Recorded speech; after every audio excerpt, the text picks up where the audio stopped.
Stay-at-home moms do everything and nobody sees it because we do not seek for validation or we do not look for the credit for anybody. Hey guys, welcome back to our channel. If you are new here, welcome. My name is Yazel and I'm a wife and a mother of two.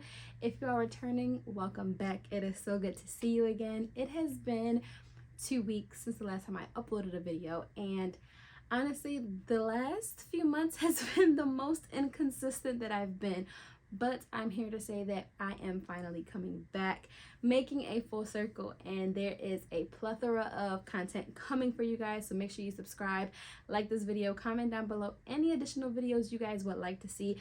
I would love to have you guys a part of our family, and let's get right into this video. Today's video is going to be my daily habits and non-negotiables as a stay-at-home mom. Let's jump right into it with number one, waking up before the kids. That is something that I have to do. That is not something that I have always done as a stay-at-home mom, but that is something that I have learned I have to do in order for me to put my best foot forward for my family, in order for me to feel like myself, in order for me to be 100% ready and prepared for the day. I have to be up before the kids, get ready, and do what I want to do first thing in the morning. Number two would be spending time with the Lord. Every single day, I make sure I take my time to spend time with the Lord, whatever that looks like, throwing in my AirPods, listening to some worship music, listening to a podcast, a sermon, reading my Bible, journaling, praying, whatever that looks like. It looks different every single day, but I always have to make sure that I do take the time to spend time with the Lord, because as I'm pouring into my family, I need to make sure that I'm filling myself up. The only way that I can fill myself up is with the Lord, and I literally would not be able to survive the days without Him. So I start my days with Him. Number three, and all of these things, they are in no particular order, but number three, I always have to get out of my pajamas. That's how I know that the night is over and it's on to the next day. In order for me to get on with the flow of the motion of the day, I have to get out of my pajamas. Number four, breakfast and water before coffee. I used to be a person who used to literally drink coffee first thing in the morning, iced, hot, it didn't matter. I had to have a cup of coffee, and I didn't like the way it would make me feel. I feel like I would have so much anxiety. My blood sugar would literally be skyrocket super high. I would literally be shaking because I'm just like I don't know, like I have so much sugar in my body. So I have completely cut that out until the afternoon. And now we are intermediate fasting. So honestly, there have been days where I have gone without coffee, and this is probably the best that I have felt physically with my body. I have been more in tune with my body since I have minimized the amount of coffee that I have drunk. But I really want to emphasize the water and breakfast before coffee. I drink an entire 16 ounce of water before I even eat breakfast, and then with my breakfast I also make sure I do drink another 16 ounces with that as well. Not only does that fill me up, it also hydrates me with liquids and with food, with nutrients dense food, with good healthy foods, in order for you to feel the best that you would like to feel. So I always do water and breakfast before coffee. Number five is not using my phone until afternoon. I wake up at 6 o'clock every day, and from 6 I kind of have my schedules all blocked out until literally nap time. My kids are napping right now and it is 1:30 p.m. I have been trying to force myself not to use my phone first thing in the morning. Honestly, phones are so distracting. My phone has been on Do Not Disturb all day, and I have been loving it. No phone calls have come through, no messages have come through unless I have wanted them to come through. Literally, it's so distracting, and I have been in seasons in my life where I had extreme FOMO, fear of missing out, and it was completely dangerous. I was 100% consumed on my phone. I would be on my phone all day, every day, from the time I woke up, scrolling on Instagram, on Twitter, on YouTube, on TikTok, and now there's Threads. There's just like so many other things that is a complete distraction from what is right in front of you. So I prioritize my family, and with that, I don't use my phone until I really have some free time. Number six is to wake up the children at the same time. Our children's wake up time fluctuates anywhere between 7:15 and 7:45. I do not allow it to be anywhere more than 15 minutes apart that they wake up, so we can keep on the same schedule, and I will talk about that in another point. So number 7 is keeping the same schedules for the kids. So number 6 and 7 really go hand in hand, but like I said, they're 3, 1.5. So we wake up, they eat breakfast, they get dressed for the day, we go to homeschool, they have snack, we have free play, nap, lunch, more free play, outside time, things like that. So there's a strict schedule that I keep with the kids.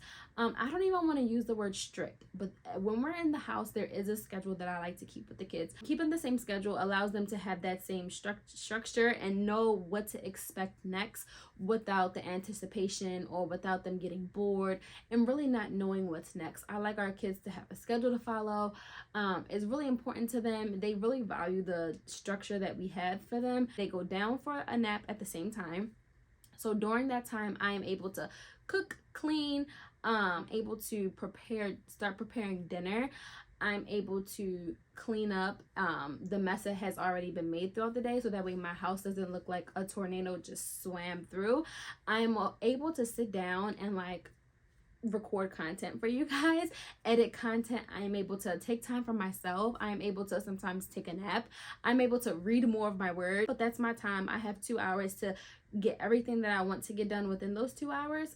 I need their schedules to be aligned at the same time, so that way I can also prepare what I can do within those time frames. I thrive on plans, I thrive on schedules, I thrive on following them, and yes, so keeping them on the same schedule is very important.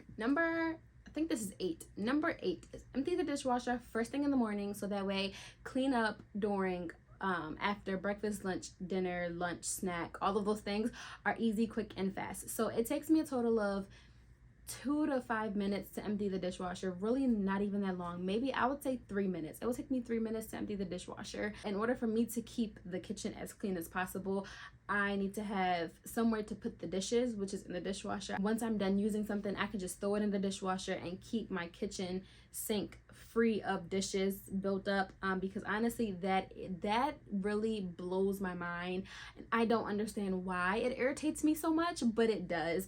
But so in order for me to prevent that, I just empty the dishwasher, and literally it takes 5 minutes to do it, and it takes 2 seconds to put it into the dishwasher. The same amount of time it would take you to put it into the sink is the same amount of time it will take you to put it into the dishwasher. So just put it into the dishwasher. That way you're not doing double the work, double the cleaning, double the moving around, double this. That way you can just put it in there one time, and it'll collect throughout the day, and then you run it at night, and then boom, you start it over the next day. That is something that is very important. It has made such a difference in being able to keep the kitchen clean, honestly. Number 9 is quick and easy lunch. It's a quick cleanup. It's a quick meal to make. It's something simple. You're not stressing yourself out about it. But quick and easy lunches has been a saving grace for me, for my stress, for my anxiety. That way I feel like I am in control of what I want to do. So you need to find ways to minimize the amount of time that you spend doing one task. I enjoy cooking dinner. Dinners are probably my favorite things to make, and baking. I love baking, but dinners are probably the most enjoyable thing for me to make. And honestly, my husband is not always home for lunch, and because of that, I do not plan large, big plethora lunches. 10, I kind of touched on this, but reset during nap time. I have to do it. If I don't do it, it drives me insane. My house is a mess. I have not reset the playroom because their nap time is right now, and I'm recording this video for you guys. But their playroom needs to be completely cleaned and reorganized. My living room, my kitchen, whatever's out of place needs to go into its place.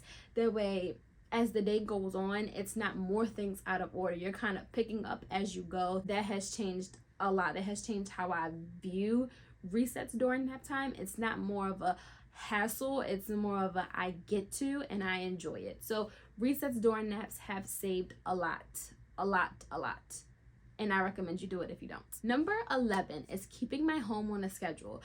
What I mean by that is the house does not take care of itself. And that's something that I had to learn over a few years of marriage. And it did not come easy to me. Keeping my house on a schedule, taking care of things, and prioritizing important chores versus less important chores. There are Each chore in my home, bathrooms, beddings, bedrooms, living room, kitchen, playroom, they all have their designated days where I am designated to cleaning that part of the house. I keep my home on a schedule. Every single day there's things to do. The only things that I do not have chores scheduled is for Saturdays and Sundays. Because I am a stay-at-home mom, my job for me is to take care of a home, to make my home, to be the homemaker. So in order for me to do that, while my husband is working his 9 to 5 Monday through Friday, my 9 to 5 Monday through Friday, outside of taking care of the kids, is my home as well. And that includes everything and everyone who lives in it. That is my responsibility. That is my job. That is my full-time job. We do a lot of the behind the scenes. And I am so grateful to be able to do it. That is one way that I can serve my husband, and I feel like I've been doing it very well. Number 12, one load of laundry a day. I do that Monday through Friday. The only days that have 2 days of laundry is a Monday, and that is only because I do not like to do any chores on the weekends. Laundry is honestly a chore that I find very daunting. I dislike doing the laundry. I don't know why. I will fold it, I will hang it up, but putting it away, I literally just have to force myself. So one load of laundry keeps it very minimal. It keeps everything. I am able to fold and put clothes away within 15 minutes. That's between our clothes and the kids' clothes. I do not separate our laundry between the kids' laundry. We all use the same detergent, and I do it once daily, Monday through Friday. Our kids can go through anywhere between 2 to 3 clothes a day. In order for me to maintain a smaller load, for me to be able to do it more efficiently, more quickly, and for it to be less daunting for me and more enjoyable, because I want to be able to do everything that I do with joy. I want to have that attitude that I get to instead of I have to. I'm gonna squeeze this one in. This one was not in there, but it was to have the mindset of the I get to be a stay-at-home mom. I get to take care of my kids all day, every day. This was my desire, and I have been implementing that in my life within like the last month, and it has been a game changer for me. So I want to share that with you guys, because it has honestly changed the way I look at things. Instead of looking at it like I have to read my Bible, you should say I get to read my Bible. So have a different mindset. Say I get to take care of my kids. There are people who aren't able to have kids. Even these little mundane things, have a better attitude. Have that I get to attitude, and watch how your life is transformed just with that phrase. Because I'm telling you, my life has been transformed from that phrase alone, because I am able to look at it and be more grateful, be more appreciative for everything. Now, number 14, setting a time limit on how much I have to do a specific task. Like I said, I have been able to manage 15 minutes to do the load of laundry and get it put away. That's my time limit, 15 minutes, that's it. If I am distracted with like what's going on my phone, what's on the TV, things like that, I can make things last and drag out a lot longer than I need to. But I am a competitive person, so I like to set a timer, and I like to like beat the clock. And I seen someone else do this. Sarah Therese, she actually set a 1-minute timer to make her bed. She set a 1-minute timer. She did the hands-free on Instagram, so she put it on her Instagram story. And it is so funny, but you can see like people are very passionate about beating the clock, especially when you are a competitive person like me. So I like to beat the clock. Set a timer on how much you have to do a specific chore. Watch you find different ways to do the exact same thing, but more efficient, more quickly, and better. Watch how that entire thing just changes everything. So set a timer and watch how you're able to accomplish a lot more, a lot faster throughout your days. Number 15, begin dinner as early as possible. I like to have everything prepped for dinner before dinner starts. Number 1, I'm able to clean up the things that I did just prepped. I'm able to clean those up and get those in a dishwasher. That way I don't have to prep and also cook and also clean all at the same time. Starting dinner earlier, you're able to also clean up as much as you can earlier, and it makes later on the time that you spend in the kitchen a lot less. Watch it and just watch. It'll change your life. Last but not least, give yourself grace. Like I said, I am not perfect in no way, shape, or form. There are times that I do fall short. That concludes our video. Thank you so much for watching today's video. Make sure you subscribe to our channel, like this video, and comment down below your favorite part, and comment down below any video suggestions you would like to see.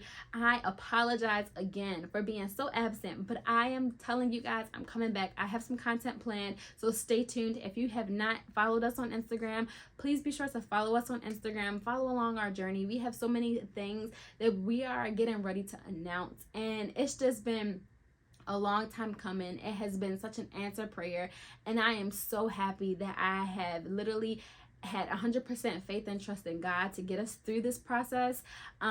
But make sure you subscribe and make sure you stay tuned and follow along our journey. Until next time, friends, see you guys. Bye.